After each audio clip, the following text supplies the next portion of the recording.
In the first shots we see the girl running through the night forest in fear. Someone is chasing her.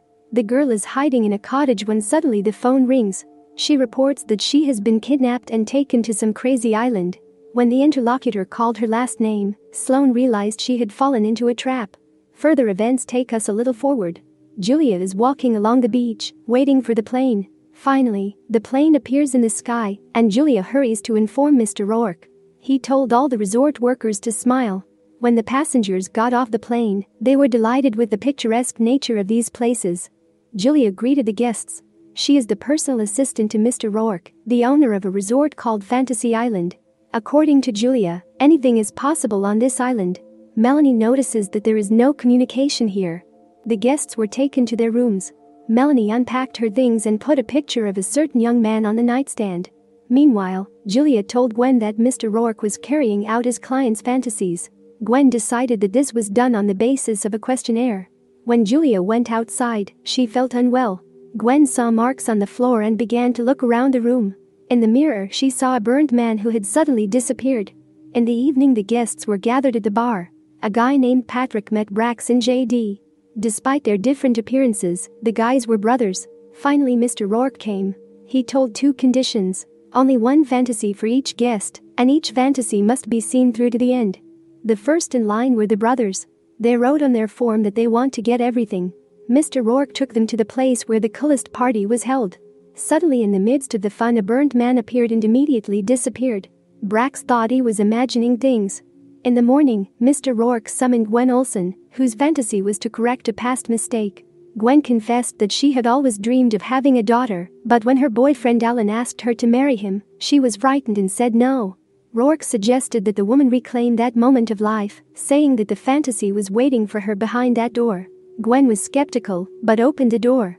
Behind it, she saw the restaurant where Alan had once proposed to her. Everything looked just like it did before, down to the smallest detail. Gwen was even more shocked when she saw her beloved. She doesn't understand how Rourke made it happen.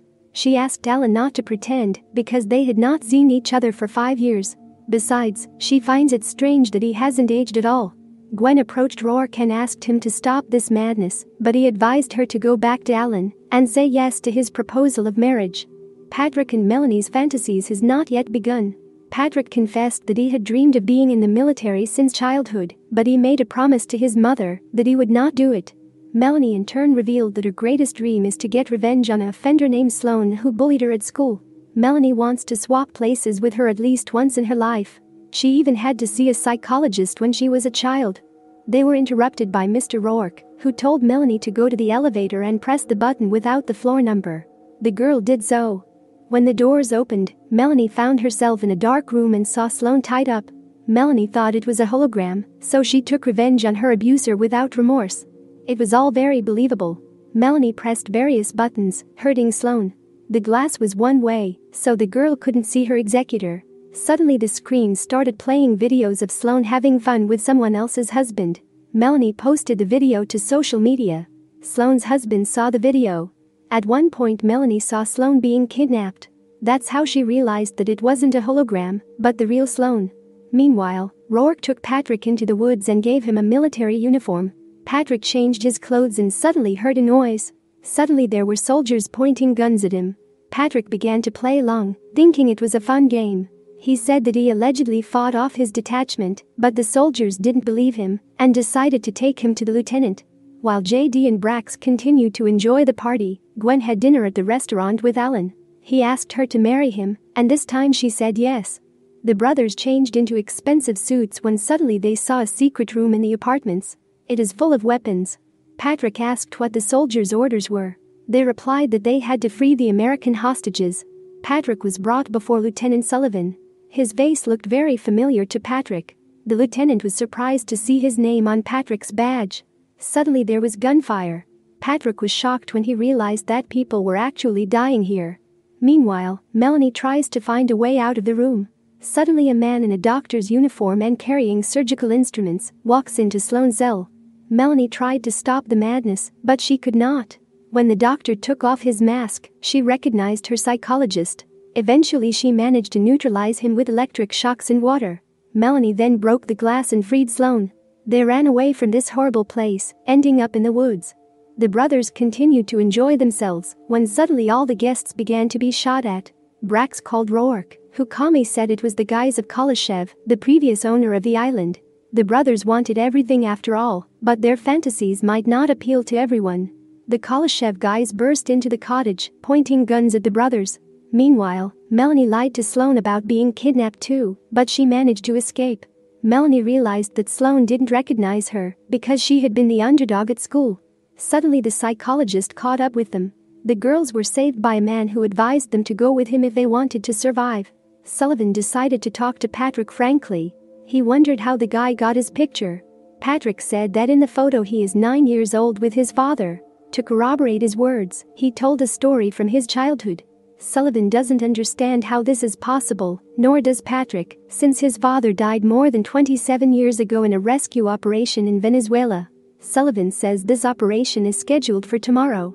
In the morning, Gwen saw a joint wedding photo with the beloved on her phone. She thought it was photoshopped. Rourke assured her that she and Alan had been married for 5 years. Gwen was convinced of that when she saw Alan looking older. Suddenly Gwen saw a little girl named Lila. Rourke said it was her daughter. Her phone was full of memorable pictures and family videos. Sullivan intends to abandon the rescue operation and escape with his son. Patrick convinces his father not to do it because without him the soldiers will die. It was Sullivan who saved them 27 years ago by covering a grenade with himself. The brothers assure the guys that they had never heard of Kuleshov. The leader of the gang took off his mask and demanded to know where the money was. The brothers do not understand what they are talking about. Under torture, JD had to lie that the money was downstairs. The ringleader took Brax down there to make sure. Gwen spends time with her family, which she has always dreamed of. But that's not the past mistake she wanted to correct. She asked for another fantasy, but Rourke turned her down, reminding her of the rules. Damon led Melanie and Sloane to the heart of the island. Here they could see their deepest fantasies. Damon told them that he worked as a private detective. A client asked him to find out the mystery of the island. According to Damon, the island executes fantasies with the help of water, and he needs the girls to get the samples out of here. He gave them the pilot's phone number and told them to flee the island. Sloane realized that Melanie was not a prisoner, but a guest. She is the same ugly girl Sloane used to make fun of at school. However, now the girls have no choice but to act together. Gwen notices Julia, who is not feeling well. Gwen confesses that 6 years ago a man died through her fault. This is exactly what she would like to change in the past, so Gwen needs another fantasy. Mr. Rourke decided to make concessions and change Gwen's fantasy after all. She entered that very room again. As in the past, there had been a fire in the building. Gwen was surprised to see Brax and JD. Of course they didn't recognize her. Nick couldn't open the door and get out.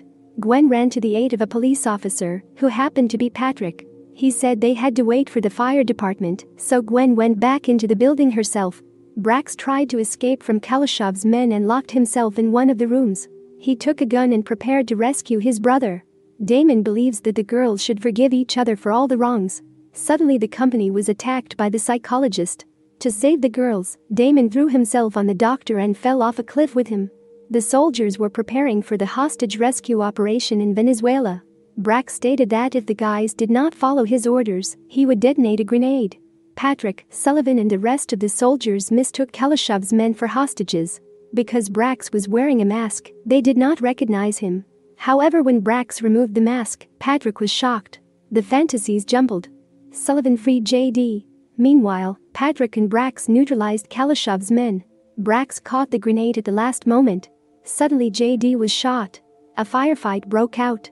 Sullivan too died in front of his son. Melanie and Sloane returned to the torture chamber. They were able to reach Sloane's husband again. She asked him for help. Even though he was very angry at her for adultery, he agreed to listen. Sloane asked him to call the number Damon had given them. Julia pulled Gwen out of the fire. She couldn't save Nick this time, either. At this time Patrick, Brax, Melanie, and Sloane meet. Their main task? To go to the pier and escape from the island in the airplane. But their plans are thwarted by Rourke. Gwen also arrives, who realizes that they've all been brought together on purpose because of Nick Taylor. It was Brax and JD's roommate. He died because of Gwen, who accidentally set the fire. Melanie was supposed to go on a date with him that evening. The company realized that this was one big fantasy that had to end in the deaths of the participants. Upon hearing the plane, the company rushed to flee, but the plane was blown up by Kalashev's men. The participants were wondering what to do now. Melanie remembered Damon's words. They have to destroy the spring of strange water to destroy the fantasies. With the grenade ready, the company headed for the cave. Almost immediately they got lost here. Each of them was haunted by eerie visions from their fantasies. These were their deepest fears. Suddenly Melanie attacked Patrick. Then she went out to Brax and Gwen. As it turns out, this is all Melanie's idea. This was her way of seeking revenge for her lover Nick. In her opinion, all these people are to blame for his death. To distract Melanie, Sloane said she was even more pathetic than she was in school. Seizing the moment, the company dashed off. When they saw the heart of the island, they realized that Julia was Rourke's wife, who had long since passed away. The island, however, brought her back as she had been when she fell ill. Taking care of her was too hard, and Rourke lied to her that she was his assistant.